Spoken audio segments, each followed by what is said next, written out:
desde esa dimensión quisiera abordar lo que comentaba José María como una cuestión innovadora. ¿Cómo podemos hacer que esto se haga no solamente en nuestra universidad, sino en otra, cuya diferencia con nosotros tiene la misma distancia de nosotros con la UNAM, ¿no?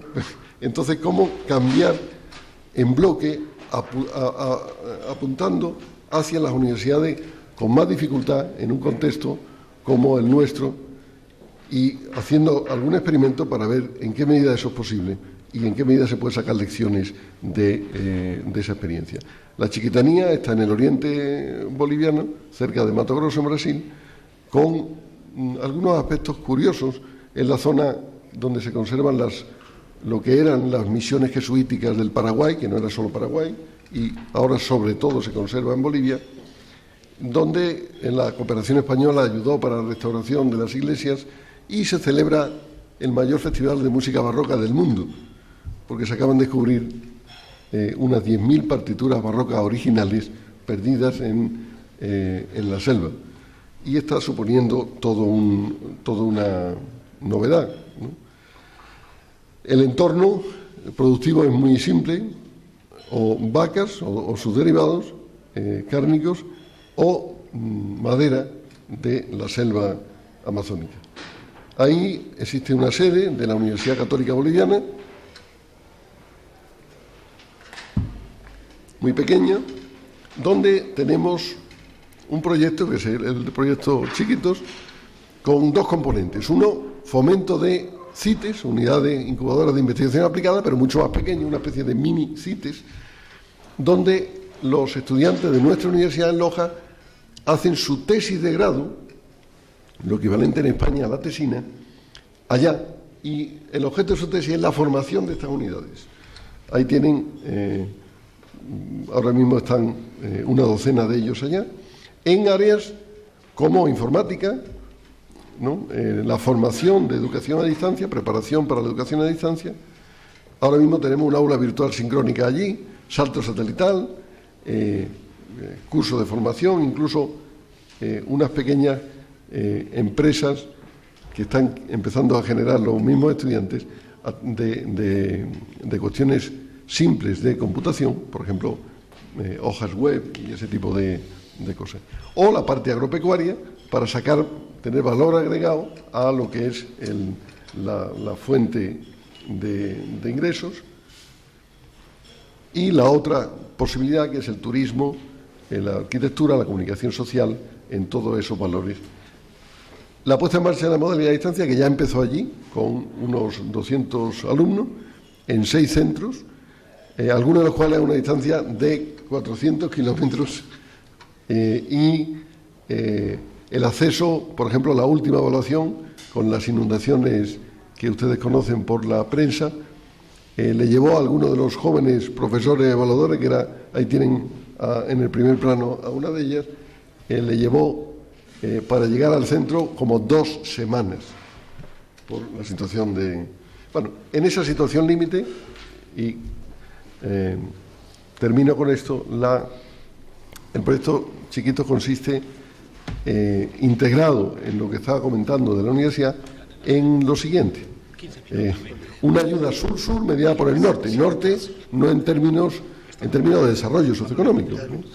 Universidades de países desarrollados o universidades de zonas desarrolladas de Latinoamérica, como en el caso de la UNAM, nos ayudan a tener doctorandos de tipo sándwich. Eso para nosotros es condición sine qua non, porque si no, no se produce el desarrollo de esas unidades. Tenemos ahora en el país 170 doctorandos, más que todas las universidades juntas, y gracias a esa formación nosotros podemos hacer algo similar con universidades de menor grado de desarrollo, como es en este caso extremo en Chiquito, pero ayudado por el factor de educación a distancia, porque allí no es posible tener varias carreras porque no hay profesores suficientes, pero la educación a distancia evita ese problema. No queda solo formación, educación a distancia, que es solo formación, solo content delivery o entrega de contenido, sino que es más bien la cuestión de entrega, de inicio de un desarrollo universitario integral. La expresión final es que, como decía José María, ciertamente, si en condiciones tan extremas como esa se puede hacer educación a distancia, en cualquier otro lado se puede hacer. Y si se puede hacer desarrollo universitario integral en un lugar tan alejado como ese, con universidades como la nuestra, que no tiene el potencial de muchas españolas o otras muy desarrolladas latinoamericanas, pues también es posible en cualquier parte. Muchas gracias.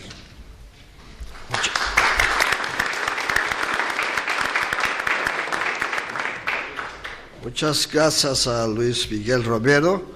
Y ahora, enseguida, Paul Giovanni Rodríguez, de la Organización Iberoamericana de Juventud, para su proyecto de la Revista Iberoamericana de Juventud, Juventud y Migración.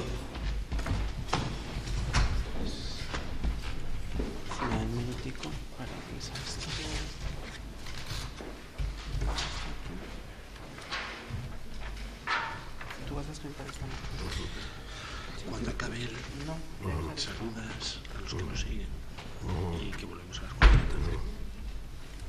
también. Eso, cuando él acabe. Cuarto de 20 minutos. Un minuto, por favor.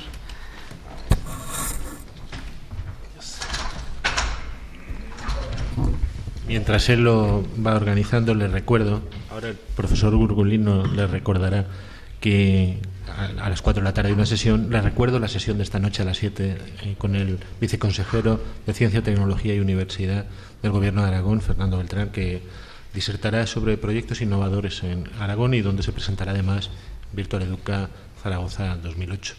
Mientras nuestro colega está preparando. Gracias.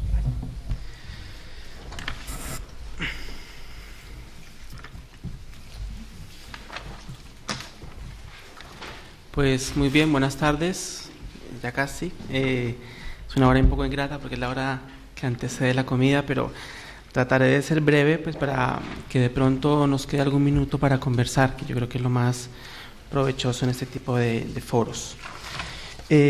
Voy a permitirme hablarles un poco antes de hablar de la revista, hablar un poco de la Organización Iberoamericana de Juventud, que es la organización a la que pues hoy tengo el honor de presentar, y pues que de alguna manera va a contextualizar el por qué tenemos nosotros una revista iberoamericana de juventud.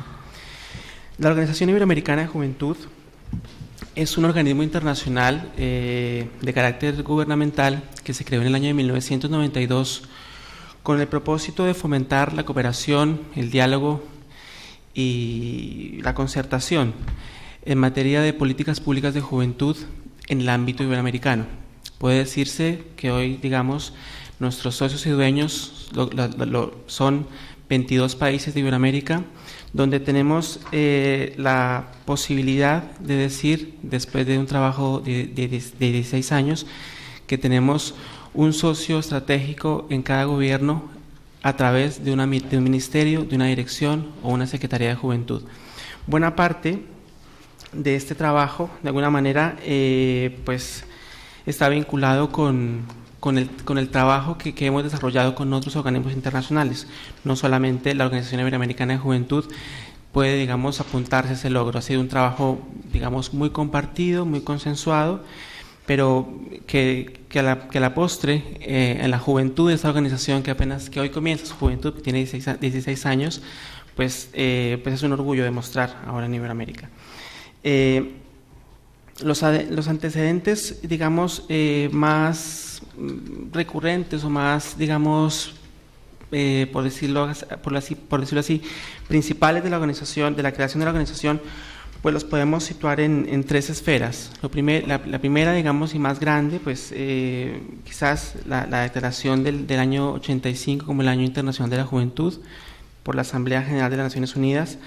Ello contribuyó a que pues, el mundo entero, y particularmente Iberoamérica, América Latina especialmente, iniciara un proceso institucional de construcción de política pública de juventud, que estuviera dirigida y gerenciada por organismos especializados, oficinas especializadas, y ya les digo, hoy ha evolucionado de tal manera que tenemos en todos los países de Iberoamérica oficinas especializadas, ministerios, secretarías, direcciones, repito, que se encargan de rectorar, coordinar o incluso diseñar y formular políticas públicas de juventud.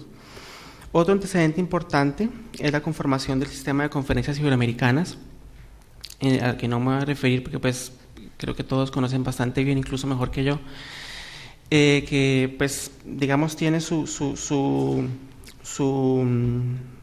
punto de partida en el año 91, y allí de alguna manera pues se gestó lo que fue el diálogo más potenciado entre la península ibérica y América Latina en diferentes temas, todos lo sabemos muy bien, y pues uno de ellos pues fue la juventud.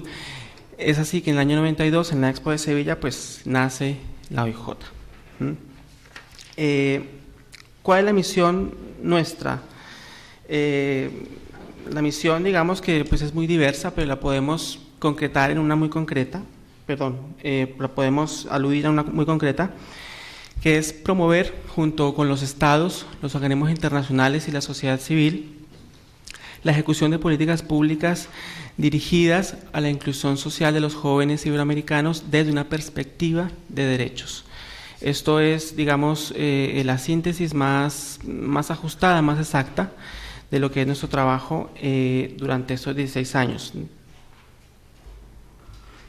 Bueno, y pues dado este contexto, que de alguna manera pues señala un escenario muy claro en la medida en que nosotros tenemos como pilar de acción, ya les digo, el trabajo con los estados, con los organismos internacionales, con las agencias de cooperación y con la sociedad civil, pues surge la necesidad de desarrollar una línea, digamos, editorial de investigación en los temas que son más prioritarios para la esfera juvenil. La Revista Iberoamericana de Juventud, que aquí la tengo y que pues tengo entendido que ustedes tienen un ejemplar ya, que algunos de mis compañeros han distribuido, pues es una revista que en realidad fue relanzada, porque fue una iniciativa que surgió a comienzos de la OIJ, que tuvo una fase de estancamiento y que, digamos, a partir del año pasado recobra nuevos bríos, ya con un temario más específico en el que decidimos tratar por cada semestre un tema, ya digo, especialmente prioritario para el tema para la juventud. La revista número 5, que fue la revista que corresponde, digamos, al primer semestre del año 2007, es una revista que trata el tema de la migración y la juventud. Antecedentes de este número, digamos. El más general y pues quizás el más importante desde el punto de vista del contexto mundial es que 195 millones de habitantes en el mundo son inmigrantes, de los cuales 25 millones, un 13% de ellos, son latinoamericanos. La mayoría de este grupo migrante, digamos, es joven, aproximadamente un 63-65%. Las oscilaciones, digamos, difieren de país a país, pero podemos establecer una media que es cercana a esa cifra, el 63%. Otros antecedentes específicos de esta revista, que los podemos denominar en dos. La primera, la Cumbre de Montevideo, en noviembre de 2006, que trató el tema de la migración como su eje central, y pues que de alguna manera instaló o institucionalizó el Foro de Migración, que para este caso, para este año, va a ser en Cuenca a finales de abril, y trató el tema de la migración como un asunto transversal y digamos ligado a los derechos humanos, ¿no? En la medida en que se trabaja o se estudia, o la cumbre de alguna manera analizó a través de los debates y de la propia conferencia, el éxodo latinoamericano que se ha producido durante los últimos años, fundamentalmente hacia Estados Unidos y España, y que de alguna manera motiva pues también una línea de investigación por parte de la OIJ. Ya lo he dicho, porque la mayoría de la gente que emigra pues es joven, ¿no?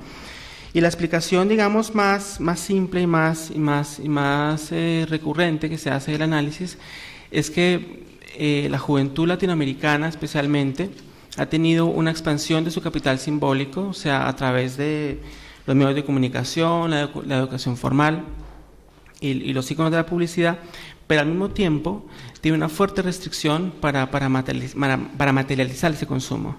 Entonces, de alguna manera busca pues, posibilidades de realizarlo, ¿no? Y el antecedente demográfico más importante pues, de la revista pues, es que la juventud entre 15 y 24 años en Iberoamérica representa el 30% de la población. Eso es, en cifras brutas, pues, un elemento muy importante a considerar. Esta revista iberoamericana engloba a lo largo de 8 artículos, una entrevista y 2 presentaciones generales, digamos, 3 perspectivas, podríamos decir. Yo no voy a detenerme en los detalles de lo que dice cada uno, porque pues creo que mejor que la lectura que ustedes puedan hacer de la misma para darse una idea clara de lo que nosotros planteamos a través de las plumas allí contempladas, pero sí podríamos decir, en términos generales, que la revista, repito, tiene 3 ejes o 3 perspectivas generales. La primera, que es la perspectiva iberoamericana, que alude fundamentalmente al tratamiento institucional que hace la cooperación iberoamericana del tema, en la que pues, se presenta, digamos, las 4 vertientes más importantes que tiene implícita la migración en el contexto iberoamericano. La aceptación de la diversidad, la integración socioeconómica, el desarrollo de los recursos humanos y el tratamiento de las remesas económicas. Esos, digamos, son los 4 ejes sobre los que se construye la perspectiva. Una segunda perspectiva, que es la perspectiva indígena, que de alguna manera pues, trata no solamente la migración que se hace de país a país, sino la migración que se hace de forma interna, especialmente por población indígena, bien sea por conflictos armados, por violencia, bueno, por un sinnúmero de cosas, fundamentalmente en Centroamérica y en la región andina. Ahí pues tenemos una mirada muy directa del director del Fondo Indígena, Leandro Jacques, y de la Premio Nobel Rigoberta Menchú.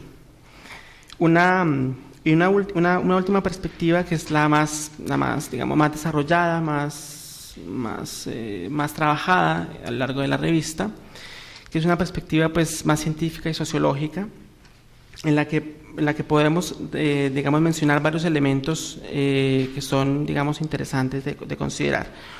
Un primer elemento que tiene que ver con la migración y el desarrollo, que es un trabajo que hace Alain Touraine, en el que él viene a plantear que el capital acumulado de los jóvenes es el mayor potencial que tienen los países para poder desarrollarse, y que en la medida en que ese capital se pierda por cuenta de la migración, pues los países en desarrollo van a repetir el círculo de la pobreza. Entonces, pues, que él ve la migración como algo positivo, pero también plantea una paradoja en la medida en que los países pobres, entre comillas, pierden su oportunidad cuando los jóvenes formados, muchos de ellos, la gran mayoría, recordar que la población latinoamericana es la generación mejor formada de la historia, y que por esa razón pues pierde las oportunidades de generar vínculos con su país y de creación de empresa y demás.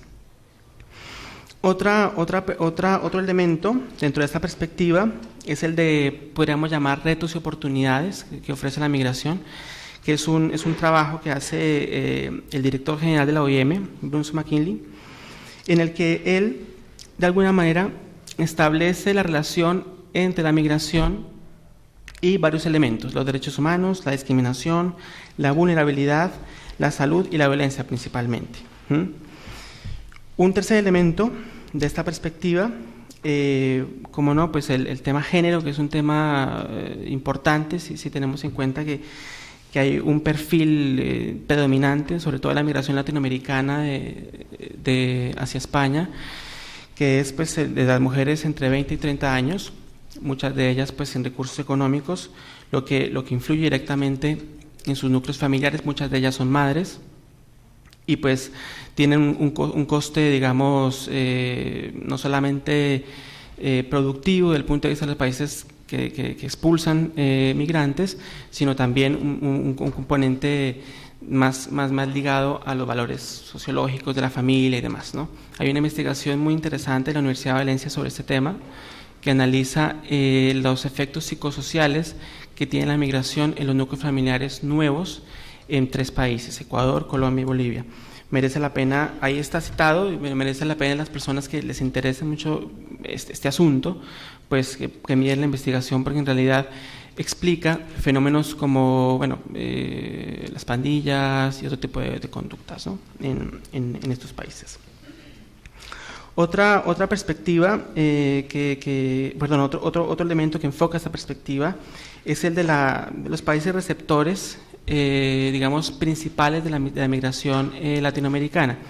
Estados Unidos y España, fundamentalmente. O sea, hay una especie de balance y perspectivas de lo que ocurre en estos 2 países.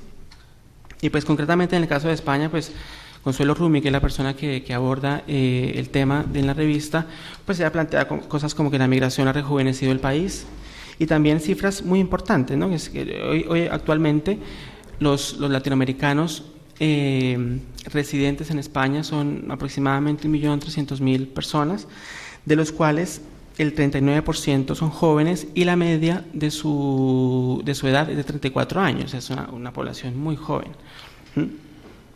Y también otro dato importante, que es el 54% de esta población pues son mujeres. Ya les decía, el perfil predominante es mujer joven de 20 a 30 años, madre y con escasos recursos económicos. Bueno, a grosso modo, digamos que yo he tratado así muy rápidamente de hacer una lectura muy rápida de la revista. Ya les digo, cuando tengan ustedes oportunidad de dialogar con ella, de enfrentarse a ella, pues podrán analizar por su propia cuenta cuáles son los enfoques que nosotros proponemos. Como ven, son enfoques muy diversos, muy eclécticos, por decirlo de algún modo, y pues esperamos que les guste, finalmente, que es lo más importante. Otra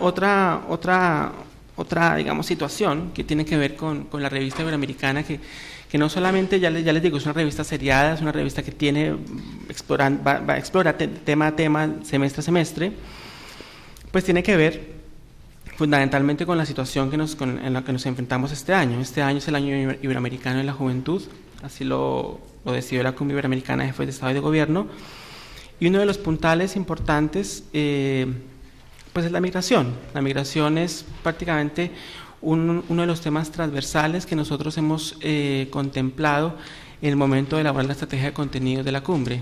La OIJ, junto con las HIP y otras agencias, elabora hoy día esa estrategia de contenidos, esos documentos centrales que van a ser sujeto de debate y operación por parte de los agentes implicados en el sistema iberoamericano, y la migración pues es un tema central, ¿no? Es un tema central, y pues está presente en cada uno de los documentos que nosotros hemos venido desarrollando.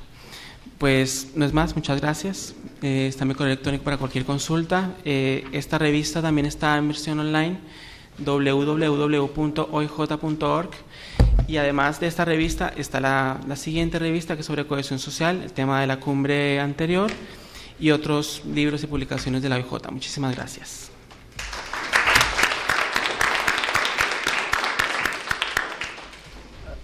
Tenemos oportunidad de hacer preguntas a los 4 expositores, unas pocas preguntas porque el tiempo ya se nos va, pero de cualquier manera, por favor. Buenas tardes, soy de Colombia y solamente tengo un comentario en respecto a las presentaciones de las actividades de formación. La primera es, también en Colombia como en Loja, las universidades, particularmente las estatales, están haciendo actividades en provincia, por decir algo. Es decir, que la Universidad de Antioquia, que tiene su sede en Medellín, su sede principal en Medellín, tiene otras 3 o 4 actividades en su departamento, y eso se replica en varios, en otros sitios. Entonces mi reflexión es, ¿por qué esas experiencias me imagino que hay en este momento, igual que hay en Colombia una asociación de universidades, me imagino que en Latinoamérica hay una asociación que se replica también de universidades, porque esos experimentos no se tienen en un foro común y se comparten experiencias y éxitos. Me parece lógico. Segundo tema, en Colombia existe una entidad que se llama el Servicio Nacional de Aprendizaje, el SENA. Es una réplica de la de funciona en París, porque ellos fueron quienes los motivaron, y creo que es muy similar a la que ustedes tienen en Brasil. También ese instituto ha hecho en los últimos 5 años un gran esfuerzo de formación para el trabajo. No son educadores, son formadores para el trabajo. Aquí en Valencia creo que instalaron en este semestre pasado una actividad de esa entidad para formar a los migrantes. Me imagino que serán muchos colombianos, pero que en realidad su función es esa, formación de migrantes para capacitarlos en el trabajo. Esa organización en estos 5 años ha hecho otras 2, se ha desarrollado en otras formas, en el sentido de dar crédito a cada una de sus actividades, de manera que quien empieza con un grado de tecnología puede ir acumulando créditos y convertirse en un grado técnico, y quien quiera después, acumulando créditos, superar un grado técnico, puede llegar a las universidades. Eso ya está ensamblado en Colombia, y porque es una entidad del gobierno, de manera que cualquier persona que empiece con una tecnología puede, si lo desea, llegar a un grado universitario posteriormente. Es una experiencia que yo creo que es replicable en toda América, y para el caso que nos ocupa, con mayor razón, hacer una alianza entre muchas organizaciones educativas y prestar un servicio a sus connacionales del exterior. Muchas gracias. El doctor Romero quiere hacer un comentario. Y un comentario súper breve. El señor que hacía la pregunta de Colombia se refería a crear un foro en el que podamos compartir esta experiencia. Yo estoy de acuerdo en lo del foro y en compartir experiencia, pero no estoy de acuerdo en lo de crear. Para eso tenemos Virtual Educa, que lo hace perfectamente. No hay más que integrarse a Virtual Educa y ya está, ¿no? Venimos haciendo durante muchos años ese tipo de cosas, justamente en el entorno que es muy importante de Virtual Educa. Entonces, más bien le invitamos a que se incorpore. ¿Alguna otra pregunta?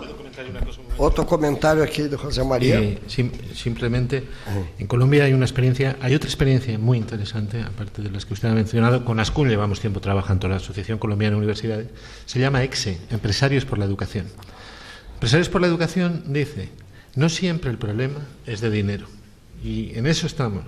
Muchas veces el problema es de gestión. Entonces, lo que hace en un gran número de escuelas es los estudiantes de empresariales, los recién egresados, van a las escuelas y trabajan en las escuelas aportando el concepto de eficiencia, el concepto de gestión adecuada de los recursos y demás. Con respecto al siguiente tema, aparte de reiterar la invitación, IESALC, el Instituto de Educación Superior de América Latina y el Caribe, está haciendo un mapa de la educación superior en América Latina, y el otro día acordamos con su directora que un tema que nosotros llevamos tiempo dándole vueltas, vamos a hacerlo con IESALC, que es aportar todo el tema de la educación no presencial, o sea, todo el tema de educación superior no presencial en América Latina, con IESALC asociándolo al mapa, para que uno entre en el mapa y vea todas las experiencias innovadoras que se están haciendo en la Universidad de Latinoamérica. Confiamos, si no en Zaragoza, en Buenos Aires 2009, tenerlo listo, y ahí pueden ustedes comprobar esto.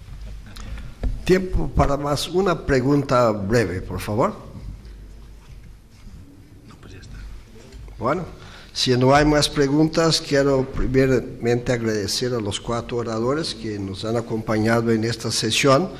Quiero saludar muy especialmente a los que siguen este foro por la televisión educativa iberoamericana, e invitarlos a que sigan en la tarde, a las 4 de la tarde, que vamos a tratar un tema muy interesante como es la formación de los migrantes mexicanos en los Estados Unidos. Muchas gracias a todos.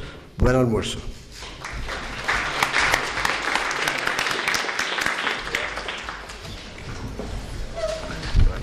Larga la mañana nosotros. No, pero está bien interesante.